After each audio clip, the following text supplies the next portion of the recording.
This was not some coincidence, and that's what I find so despicable and low about it. You won't believe what Meghan Markle just did. On July 1st, 2025, she launched her new rosé wine through her lifestyle brand. She's such a rip-off merchant now too. I mean, they're calling her Meghan Markle, right? And Sounds innocent enough, right? Wrong. That date wasn't chosen randomly. July 1st happens to be Princess Diana's birthday. And here's the kicker. Diana died in a car crash caused by a drunk driver.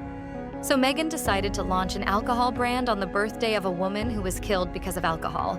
Princess Diana's birthday, and you're gonna launch alcohol when she died? The audacity is breathtaking.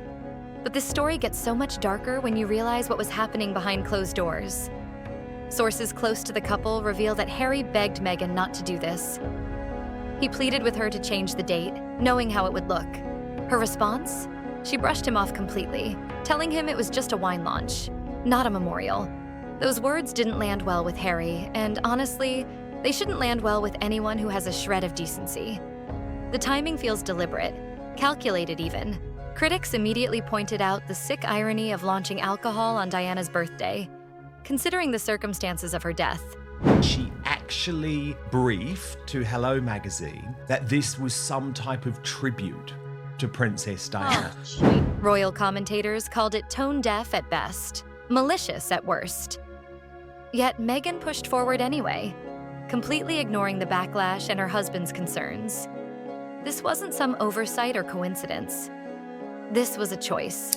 No, this is actually her tribute to Diana who was killed by a drunk driver. She's proud of it. What makes this even more disturbing is the pattern we're seeing. Remember when Meghan launched her orange blossom honey earlier this year? Seems harmless, right? Until you discover that Catherine, the Princess of Wales, has been known for years to love Jo Malone's orange blossom fragrance. She even had orange blossom candles at her wedding.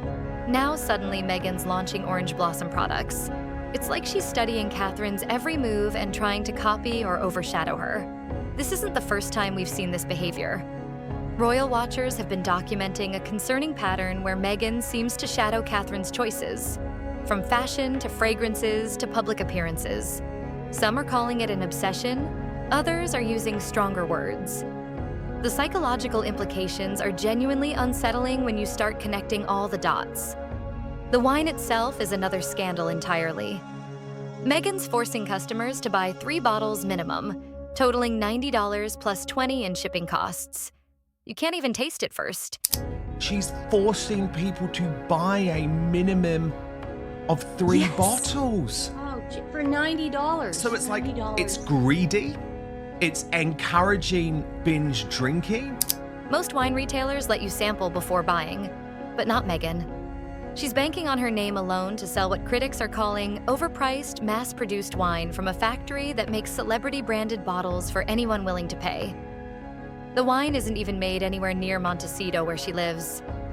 It's manufactured by Cunning Family Winery, the same company that produces wines for TV shows like Yellowstone and other celebrity brands. So much for her hands-on, artisanal approach that she's been promoting. This is pure white label marketing. She picks a blend, slaps her name on it, and marks up the price by 300%. Despite the controversy, the wine sold out in under an hour. But here's what's really telling. Industry insiders are saying this isn't because of demand, but because of limited supply. Classic marketing manipulation. Create artificial scarcity, generate buzz, then claim massive success. It's the same playbook she used with her jam, which also conveniently sold out immediately. Behind the scenes, sources say Harry is furious about the Diana connection. He's reportedly been distant since the launch, struggling with his wife's decision to ignore his feelings about his own mother.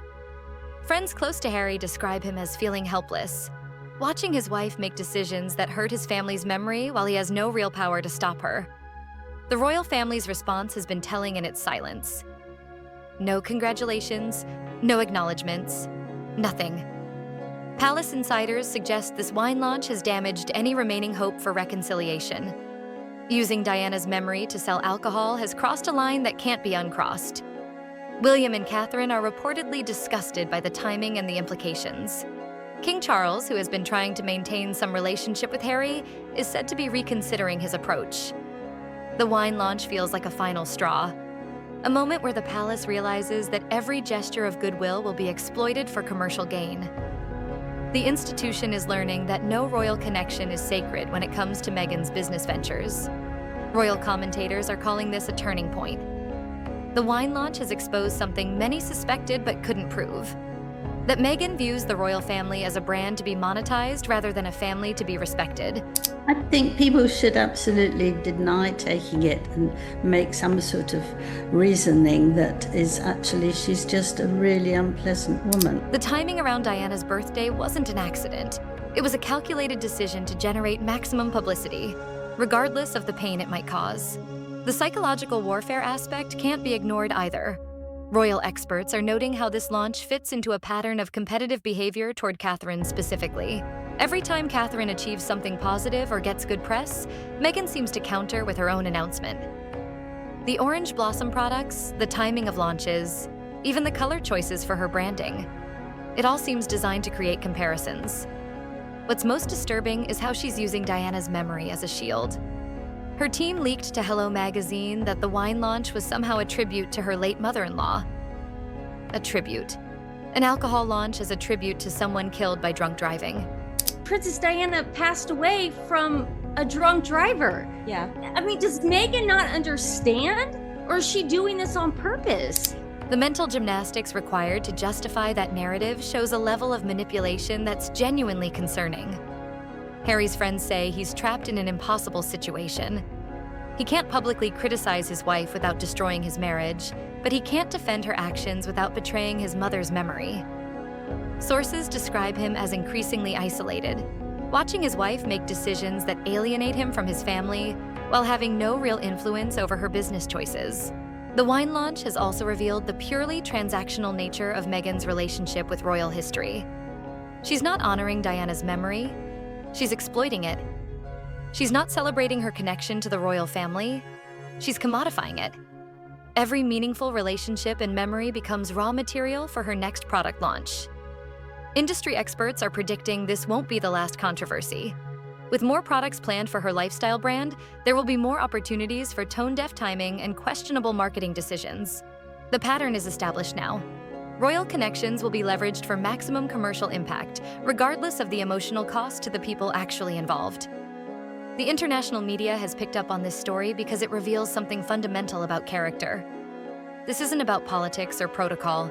It's about basic human decency. When your husband begs you not to launch alcohol on his dead mother's birthday, and you do it anyway, that says everything about your priorities and values. Royal biographers are already noting this moment as a defining one in the Sussex story. The wine launch will be remembered as the moment when commercial interests completely overtook family loyalty. It's the clearest example yet of how royal connections are being monetized without regard for the people those connections represent. The timing couldn't be worse for Harry and Meghan's public image. They're already struggling with declining popularity, failed business ventures, and questions about their relevance. The wine launch reinforces every negative narrative about opportunism and exploitation that their critics have been pushing for years. What happens next will be telling. Will there be consequences for this latest controversy? Or will Meghan continue pushing boundaries until she finds one that actually matters? The royal family's patience appears to be exhausted, Harry's friends say he's miserable, and the public is increasingly seeing through the PR spin. The wine launch represents more than just bad timing or poor judgment. It's a window into a mindset that views every relationship, every memory, and every connection as potential profit. When even your husband's grief becomes a marketing opportunity, you've revealed who you really are. And what we're seeing isn't pretty. This story is far from over. The wine may have sold out, but the damage to relationships and reputation is just beginning.